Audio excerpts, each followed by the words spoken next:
Why, hello everybody, so welcome to another Simplicity of Logic. Today we'll be talking about why you should exercise. So this go through the same format. We'll talk about what the topic's about, the counter argument to what I believe in, and after that my pro argument, and then a conclusion. So let's get into it. So today's topic is why you should exercise.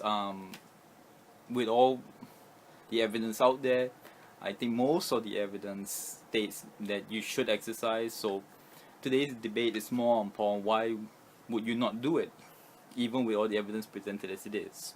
So the first counter argument is, well, a person has better things to do, and this is more of a hedonistic way of thinking whereby you prioritize the pleasure of the moment, meaning that I would rather spend the next 5 hours or rather the next hour eating a $200 steak rather than working out.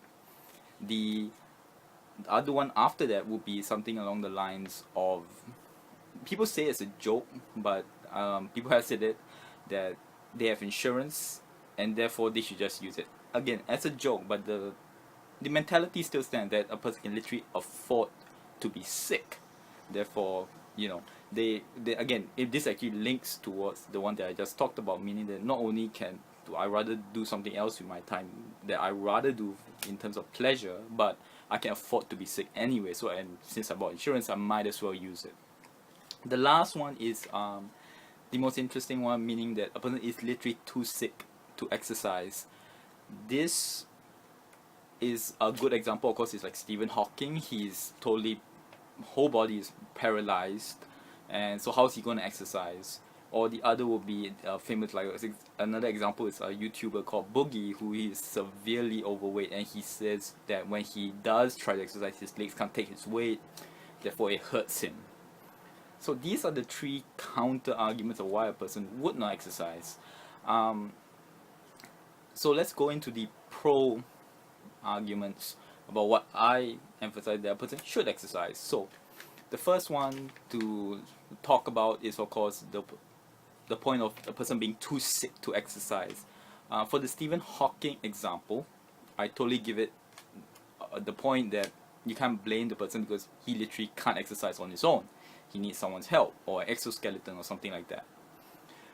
But for the Boogie example, I must say I disagree. If you actually look at a video from Diamond Dallas page, there's a video of him using his yoga, of course, but basically the guy was on crutches and he used the yoga and exercised every day to now he can basically run and move about. You see, the thing I find that I disagree with like Boogie is that no one's asking them to start off doing like an Arnold Schwarzenegger workout. The thing can start like one minute a day, 2 minutes a day. Start off that way, like doing a few steps or either walking up the stairs or something like that, and you build from there. You see, the problem is, I feel that a lot of people look at exercise and they feel that after 1 week exercise, they need to see results, and also it's the mentality that they never really wanted to exercise. Like with Boogie and all, it hurts, yes. But if you never start and you don't continue it, how is it ever going to get better? You see, they just instantly, they don't see results and then they just feel the pain. It's a short-term thing and they just give up. So as much as I sympathize with Boogie, I must disagree. For him, I feel that he can get better. It's just that it's not his priority list, basically. Even though he does say many times in his videos that, that he should lose the weight. Now the other 2 points are more cut and dry for me. The other one is, example, the better things to do. This one I really disagree with, because when a person can tell me, this happens a lot, where a person tells me, oh, I don't have the time to exercise, I work all day and I've got so many things to do, then here's the thing, I give it that if a person was working 5 jobs to support a family, yes, that one, if he doesn't exercise, I totally understand. But the thing is that probably that person won't be overweight depending on the job, more likely not because he's being overworked. But when I see people finish work and they go to a club for 6 hours, buying overpriced drinks and all, I just have to disagree. I'll give you a simple solution to that. If you're doing that, it's as simple as, you got 6 hours at a club, right? You go to a gym, you exercise for half an hour, alright, and let's say I'll even give it to you, it takes another plus washing up and all, let's say 40 minutes, alright. So like about an hour and a half, you still have about 4 hours of clubbing, you know, or either 4.5 hours. So it's as simple as that. You see, there's no excuse for it. You can still spend 4.5 hours paying for overpriced drinks and all, and you can still be healthy. No, of course you offset that by drinking, but basically you'll be a healthier, non-healthy person than anything else. So that's one example. The other is the one where someone can afford to be sick. Insurance, as much as I guess you can argue that you paid for it, and I must say that I disagree, because it's the weirdest thing. Because whether you believe in duality and all that kind of philosophy, whether this existence is real and everything, like the Matrix, you cannot deny that, they, as is the famous line from Descartes, I think therefore I am, meaning that what you experience now is how you experience the world, and the way you experience it is totally diminished if you're sick. Meaning that even if you have, if, like, give you example, if God came down, he said, I'll give you unlimited wealth, but every single moment in your life you're gonna have a migraine and a back problem, and it's not the excruciating pain ones, it's just like that, it's always there. Here's the thing, every single moment you live is going to be diminished. It doesn't matter if you're the most beautiful girl, it doesn't matter if you buy the most expensive, eat the most expensive things, or the most delicious things. Everything is diminished, and having gone to gym with and got a lower lumbar injury before, I'll tell you, I'll pay an exorbitant amount of money to get rid of that pain, because that kind of pain is the worst, because it's literally there all the time. It doesn't matter what you're doing, it's there, and anything you do is diminished. So I have to disagree also with that point. And on point is also that I feel that a lot of people who give these excuses, like, I got too much things to do, I'm too busy and all. You see, the strange part is, if you ask these people a simple line, do you feel that if you were healthier, that your life would be, you would feel better, you would think better, you have a better life? They probably would say yes, right?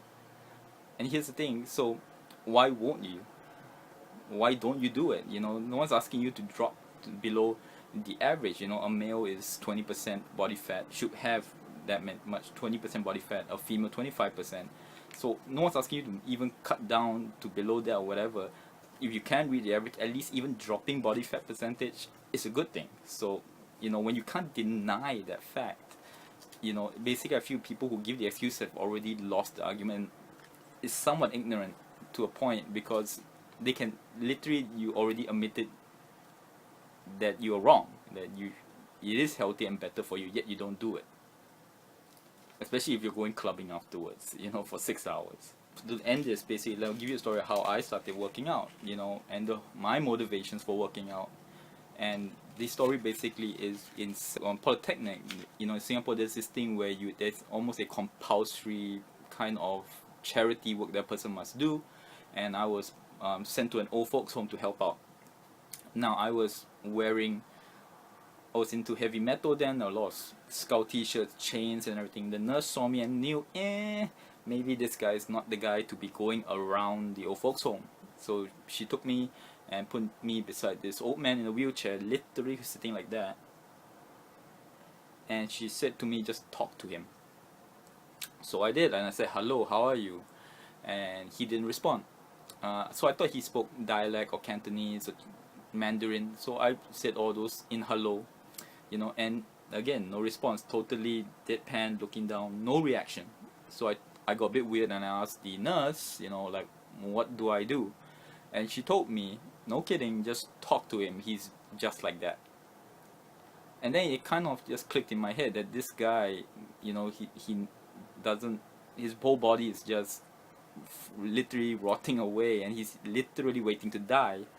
On top of that, maybe his family abandoned him. I don't know the story, but for the next half an hour, so all I did was just talk random stuff with him. Never, and throughout the whole thing, he didn't reply one time. He just literally just sat there.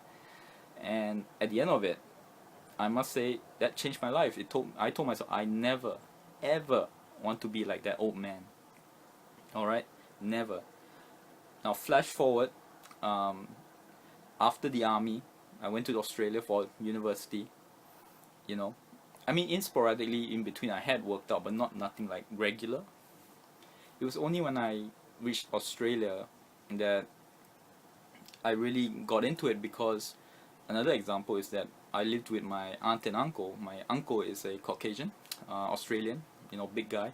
And one day I was picking up a bag of apples, which I could easily carry, but he looked at, because I'm not the tallest, but I'm 5'5", and and he said, oh, it's too heavy for you. Let me grab it. So he grabbed, and that, and of course vanity included, I won't lie, that I started working out. You know, but here's the important point. I always use that old man as a motivator, because you should never ever work out for women and looks alone, because that kind of stuff will just disappear. Alright, and you won't continue. And that is why using that old man as an example, and the simple logic that I want to experience my life for the better, and having worked out, I feel that I'm mentally more proficient, I can experience the whole world better. I've not stopped working out since 2006. I might not be as big as I was last time, but I'm still healthy, I still fit, I feel. So that's my argument on why a person should exercise. Thank you very much. Till next word.